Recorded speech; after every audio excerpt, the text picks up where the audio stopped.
नमस्कार।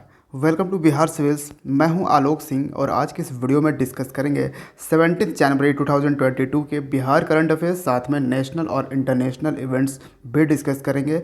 और अगर आप प्रिपरेशन कर रहे हो BPSC, CDPO, Bihar SI, Bihar SSC या फिर बिहार के दूसरे कॉम्पिटिटिव एग्जाम्स की, तो ये सीरीज़ आप डेली ज़रूर फॉलो कीजिए। 8 बजे सुबह मॉर्निंग में आपको हर रोज़ ये वीडियो दे दिया जाता है। पीडीएफ आप हर दिन डिस्क्रिप्शन बॉक्स से डाउनलोड कर पाएंगे। और जिसने अभी तक बिहार सिविल्स को सब्सक्राइब नहीं किया है तो वो सब्सक्राइब ज़रूर कर लें। आज का हमारा पहला सवाल, Bihar school examination board has launched which app to control class 12th और inter examinations. Bihar school examination board ने कक्षा 12वीं की परीक्षाओं को नियंत्रित करने के लिए कौन सा ऐप लॉन्च किया है? तो बिहार बोर्ड ने कह दिया है कि फरवरी में जो बिहार बोर्ड का एग्ज़ाम होगा और वो बिल्कुल फिक्स है, ऐसा कहा गया है। ठीक है, तो ये एक ऐप लॉन्च किया है बिहार बोर्ड ने। कौन सा ऐप है? वो है examination app. Option C is the correct answer. Bihar सरकार ने एक ऐप लॉन्च किया था, हिट ऐप। ठीक है, होम आइसोलेशन ट्रैकिंग ऐप है ये। जो भी होम आइसोलेशन में हैं, यानी कोविड-19 के कारण, तो उन्हें ट्रैक किया जा सकता है, उन तक जो भी ज़रूरत की चीज़ें हैं वो पहुंचाई जा सकती है। ठीक है, आज का हमारा दूसरा सवाल, which district of Bihar own the third edition of national water awards in the category best district east zone. Bihar के किस जिले ने सर्वश्रेष्ठ जिला पूर्वी क्षेत्र के श्रेणी में राष्ट्रीय जल पुरस्कार का तीसरा संस्करण जीता है? तो देखिए, ये जो नेशनल वाटर अवार्ड्स 3 बार से दिया जा रहा है, तो ये इस बार का जो है ये तीसरा बार नेशनल अवार्ड दिया जा रहा है। ऑब्वियसली वाटर को कौन कितना कंजर्व कर रहा है, कौन संरक्षित करने के उपाय कर रहा है, इस पे इसमें बात होती है। नेशनल वाटर कंजर्वेशन अवार्ड्स ये है। ठीक है, तो अगर हम यहाँ बेस्ट डिस्ट्रिक्ट जो लिखा है, अगर हम यहाँ पे इसको पूरा हटाकर अगर सिर्फ लिख देते हैं कि बेस्ट स्टेट की कैटेगरी में किसने टॉप किया है, तो आपका आंसर होगा उत्तर प्रदेश। जी हाँ, यूपी ने टॉप किया है बेस्ट स्टेट के कैटेगरी में। लेकिन वो सवाल यहाँ नहीं है। ये सवाल पूछा जा रहा है कि बेस्ट डिस्ट्रिक्ट जिला ईस्ट जोन की कैटेगरी में, ये वाला एक कैटेगरी में कौन टॉप किया है। तो यहाँ पे होगा कौन सा? East Champaran. Option D is the correct answer. पूर्वी चंपारण ने बेस्ट डिस्ट्रिक्ट ईस्ट जोन में टॉप किया है। लेकिन यहाँ पर एक चीज़ और है, क्योंकि हमने सवाल क्यों पूछा है which district of Bihar, Bihar का कौन सा जिला इस कैटेगरी में टॉप किया है, तो बिल्कुल यहाँ पे सही आंसर है, option D is the correct answer होगा। ठीक है, लेकिन इसके साथ साथ बिहार के ईस्ट चंपारण के साथ साथ झारखंड का एक गोड्डा ज़िला है। जी हाँ, झारखंड का एक गोड्डा ज़िला है, इसने भी इसमें टॉप किया है बेस्ट डिस्ट्रिक्ट ईस्ट जोन के कैटेगरी में। और इस अवार्ड्स को रिलीज किसने किया है? तो हमारे यूनियन जल शक्ति मिनिस्टर ने। जल शक्ति मिनिस्टर कौन है? जल शक्ति मिनिस्टर गजेंद्र सिंह शेखावत। और आपको याद होगा जल शक्ति मिनिस्ट्री में हाल ही में एक नया चीफ सेक्रेटरी बनी है। जी हाँ, जल शक्ति मिनिस्ट्री की सेक्रेटरी, तो वो कौन बनी है? विनी महाजन। और जल शक्ति मिनिस्ट्री जो है वो पिछले साल ही एक क्रिएट की गई थी, नई ये मिनिस्ट्री है। नेक्स्ट क्वेश्चन है, PM Modi has inaugurated how many new government medical colleges in Tamil Nadu in January 22। PM Modi ने जनवरी 2022 में तमिलनाडु में कितने नए सरकारी मेडिकल कॉलेजों का उद्घाटन किया है? तो ऑब्वियसली ये उद्घाटन एक्चुअली नहीं किया गया है। ठीक है, वहाँ पे एक तरह से फाउंडेशन स्टोन रखा गया है। तो कितने नए कॉलेजों का ये किया गया है? तो 11 college. Option C is the correct answer. और किस किस ज़िले में ये कॉलेज बनने वाले हैं, तो बहुत ही इम्पॉर्टेंट है। वैसे तो कुछ सारे ज़िले याद रखने की ज़रूरत नहीं है, लेकिन विरुधुनगर, नमक्कल, द नीलगिरीज, ये सब ज़िले हैं कहाँ के, तमिलनाडु के। और बोलो तो तिरुपुर, तिरुवल्लुपुर, फिर नागपट्टिनम, डिंडीगुल, कलाकुरिची, अरियालूर, रामनाथपुरम एंड कृष्णागिरी, ये सब जो है 11 तमिलनाडु के ज़िले हैं जहाँ पे ये मेडिकल कॉलेजेस ओपन किए जाएंगे। Next, POSCO of South Korea has tied up with Adani Group to set up a steel mill in which state? दक्षिण कोरिया का जो पोस्को ये कंपनी है, एक किस राज्य में एक स्टील मिल स्थापित करने के लिए अदानी समूह के साथ समझौता किया है? तो ये स्थापित किया जाएगा गुजरात में, steel mill. Option C is the correct answer. और साउथ कोरिया का ना ये जो पॉस्को कंपनी है, ये लार्जेस्ट स्टील मेकर कंपनी है, ठीक है। साउथ कोरिया का लार्जेस्ट स्टील मेकर ये कंपनी है, तो बहुत ही इम्पोर्टेंट है। करीबन कहा जा रहा है कि इसमें करीबन $5 बिलियन इसमें खर्च होंगे, इन्वेस्टमेंट किए जाएंगे ये जो स्टील मिल ओपन करने के लिए। अगर भारतीय रुपीस में बोले तो 37,000, हाँ 37,000 रुपीस करोड़ के ही लमसम होगा, इतना ही 37,000 करोड़ होगा, ठीक है। तो ये भी आप याद रख सकते हैं। गुजरात में है धोलावीरा, और धोलावीरा है most important site of Indus valley civilisation. इसको यूनेस्को ने वर्ल्ड हेरिटेज साइट में के लिस्ट में इंक्लूड किया है, तो ये भी आपको याद रखना है। और एक तेलंगाना का रमप्पा मंदिर को भी इंक्लूड किया गया है यूनेस्को वर्ल्ड हेरिटेज साइट में। फिर एक वर्ल्ड कल्चरल इंटेंजिबल साइट, ठीक है, यहाँ पे इंटेंजिबल साइट के रूप में कोलकाता का दुर्गा पूजा भी शामिल किया गया है, तो ये भी आप याद रखिएगा। देश का largest multi modal logistic parks Gujarat में बनने जा रहा है। किस स्टेट का कोस्टल लेंथ सबसे लंबा, कोस्टल किसका है, तटीय क्षेत्र किसका सबसे लंबा है, तो वो भी गुजरात का है। हु हैज़ लॉन्च्ड द स्वच्छ विद्यालय पुरस्कार 2021-22? स्वच्छ विद्यालय पुरस्कार 2021-22 किसने लॉन्च किया है? तो ये एक इनिशिएटिव है पुरस्कृत करने के लिए उन विद्यालय को जिन्होंने काफ़ी अच्छा काम किया है स्वच्छता की ओर, ठीक है, जो हमेशा स्वच्छ रखते हैं अपने विद्यालय या फिर आसपास में जो भी एरिया है, उन्हें ये पुरस्कार दिया जाएगा। तो इसको किसने लॉन्च किया है इस पुरस्कार को, ये यहाँ पे सवाल पूछा जा रहा है। तो ये हैं Subhas Sarkar. Option B is the correct answer. कौन हैं सुभाष सरकार? सुभाष सरकार हैं minister of state for education. लेकिन एजुकेशन मिनिस्टर हैं कौन? ये मिनिस्टर ऑफ स्टेट हैं फॉर एजुकेशन, और एजुकेशन मिनिस्टर कौन हैं? धर्मेंद्र प्रधान। तो ये भी याद रखिएगा। Where has CTRLS established Asia's largest gas insulated sub station? तो CTRLS ने एशिया का सबसे बड़ा गैस इंसुलेटेड सब स्टेशन कहाँ स्थापित किया है? तो ये किया गया है मुंबई में। Option C is the correct answer.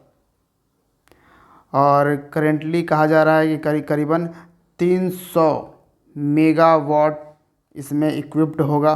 बाद में फिर को इसको स्केल अप करके 700 मेगावाट तक ले जाया जा सकता है। मुंबई में शुरू हुआ है देश का पहला वाटर टैक्सी सर्विस, ये भी याद रखना है। मुंबई को हम कहते हैं financial capital, financial capital of India. Next, which city has launched a covid free village contest to curb omicron spread? किस शहर ने ओमिक्रॉन प्रसार को रोकने के लिए एक कोविड मुक्त ग्राम प्रतियोगिता शुरू किया है? ये एक कंपटीशन, एक कॉन्टेस्ट शुरू किया गया है ताकि इसमें जो है कोविड से लोग निजात पाएँ, और इसके लिए अवार्ड भी रखा गया है। अगर जो फर्स्ट आता है उसे 50 लाख रुपए दिए जाएंगे, अगर सेकंड में 25 लाख रुपए दिए जाएंगे उस गांव को, ठीक है, और जो गांव थर्ड पोजीशन लाता है 15 लाख रुपए उन्हें दिए जाएंगे। क्या है मतलब, जो सबसे बेस्ट काम करता है, जौन सा जो भी गांव इस शहर का जो भी गांव जो है वो अच्छा काम करता है कोविड को कर्व करने के लिए, कोरोना वायरस को रोकने के लिए, यानी ओमिक्रॉन को रोकने के लिए, तो उसे ये अवार्ड दिए जाएंगे। तो वो है Pune. Option A is the correct answer. और पुणे भी आपको कहाँ मिलेगा? महाराष्ट्र में। महाराष्ट्र का 2 ज़िला याद रखिए, 2 ज़िला को। पालघर, एक पालघर ज़िला है महाराष्ट्र के। पालघर ज़िला का है वाड़ा कोल्लम राइस यानी चावल, इसको मिला है जीआई टैग रिसेंटली, ठीक है। फिर महाराष्ट्र का एक रायगढ़ ज़िला है, ठीक है। महाराष्ट्र के रायगढ़ ज़िले का एक वाइट ओनियन है, ठीक है, जिसको हम सफ़ेद प्याज कहेंगे, ठीक है, लेकिन वहाँ पे प्याज को महाराष्ट्र में कांदा बोला जाता है। तो वाइट ओनियन को भी मिला है जीआई टैग, ठीक है, याद रखिएगा। Next question, who has become the first black women to feature on US coin? US coin यानी यूएस के सिक्के पर फीचर करने वाली पहली अश्वेत महिला कौन बनी है? ये ब्लैक वुमेन, ये पहली ब्लैक वुमेन है, ये हैं Maya Angelou. Option B is the correct answer. Maya Angelou एक एक्टिविस्ट एंड पोएट थी। Next question, which mission has been launched by railway protection force to track the lost luggage? Railway सुरक्षा बल द्वारा खोए हुए सामान को ट्रैक करने के लिए कौन सा मिशन शुरू किया है? तो ये मिशन अमानत है। Option C is the correct answer. तो मिशन अमानत के तहत आरपीएफ यानी रेलवे प्रोटेक्शन फोर्स ने जो भी लगेज उनके भुला गए हों या उनसे संबंधित जो भी बिलोंगिंग्स हैं उसको लौटाने के लिए ये मिशन अमानत शुरू किया था, कि ताकि जिनकी ये खो गई है चीज़ें उन तक पहुंच सके, ठीक है। एक चीज़ और याद होगा, हाल ही में हमने डिस्कस भी किया था, रेलवे प्रोटेक्शन फोर्स ने एक मिशन लॉन्च किया था पहले ही। उस मिशन का क्या नाम था? एक और मिशन, उसका था मिशन जीवन रक्षा। मिशन जीवन रक्षा के तहत क्या किया? मिशन अमानत के तहत तो उनके जो सामान हैं, लगेज हैं, जो भी खो गए हैं, उनको उन तक पहुंचाने की बात करी गई थी। मिशन जीवन रक्षा के तहत आरपीएफ ने बहुत सी जानें बचाई हैं। अगर लेटेस्ट डेटा देखा जाए तो 2021 में ही 600 लोगों को रेलवे ट्रैक से बचाया है। 600 से ज़्यादा ही लोग यहाँ पे रेलवे ट्रैक से बचाए गए हैं। और पिछले 5-6 सालों में अगर ये देखा जाए तो वहाँ पे कहा जा रहा है करीबन 1600 से भी ज़्यादा लोगों की जानें बचाई है रेलवे प्रोटेक्शन फोर्स ने मिशन जीवन रक्षा के तहत, ठीक है। रेलवे मिनिस्टर कौन है? अश्विनी वैष्णव, ठीक है, ये याद रखिएगा। एक हैं अश्विनी कुमार चौबे, ठीक है, जिनकी कॉन्स्टिट्यूएंसी आपको बक्सर में मिलेगी। लेकिन ये जो अश्विनी कुमार चौबे हैं, ये इन्वायरमेंट मिनिस्टर हैं फॉर स्टेट, ठीक है, minister for state for environment forest and climate change ये हैं। अश्विनी वैष्णव जो हैं वो रेलवे मिनिस्टर हैं। हाल ही में रेलवे बोर्ड के चेयरमैन और सीईओ अपॉइंट किए गए हैं। कौन, किन्हें अपॉइंट किया गया है? वीके त्रिपाठी। वीके त्रिपाठी को as chairman and CEO of railway board appoint किया गया है, तो ये भी याद रखिएगा। Next, as per European Union report which year has been recorded at the 5th hottest year. तो यूरोपीय संघ की रिपोर्ट के अनुसार किस वर्ष को 5वां सबसे गर्म वर्ष दर्ज किया गया है? तो 5वां सबसे गर्म वर्ष था 2021, पिछला साल। Option B is the correct answer. और सबसे हॉटेस्ट ईयर था फर्स्ट टाइम में 2016। ठीक है, ये भी आप याद रखिएगा।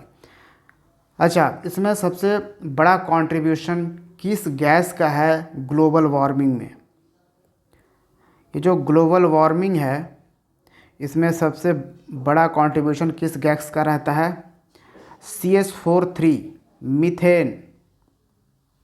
ठीक है, और उसके बाद सेकंड सबसे बड़ा obviously CO2 carbon dioxide. Next, who has prepared the world's first autonomous traffic management platform. विश्व का पहला स्वायत्त यातायात प्रबंधन मंच किसने तैयार किया है? तो ये तैयार करने वाले हैं Vaibhav Gadiok. Option D is the correct answer. Vaibhav Gadiok जो हैं वो एक इंडियन बोर्न इंजीनियर हैं, जो कि अभी जो इन ये वर्क कर रहे हैं, ये एग्जीक्यूटिव VP ऑफ इंजीनियरिंग है। कहाँ पे? हाइडेन आर्टिफिशियल इंटेलिजेंस, यहाँ पे।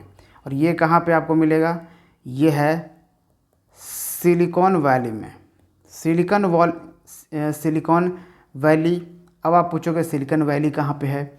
ये आपको USA में मिलेगा, अमेरिका में। तो ये एक सपना होता है हर टेक्निकल बंदे का कि सिलिकॉन वैली में वो जाकर काम करे, क्योंकि ये जो सिलिकॉन वैली है ना, यहाँ पे बहुत सारी कंपनियाँ आपको, वर्ल्ड के बड़े बड़े कंपनीज आपको सिलिकॉन वैली में मिलेंगे।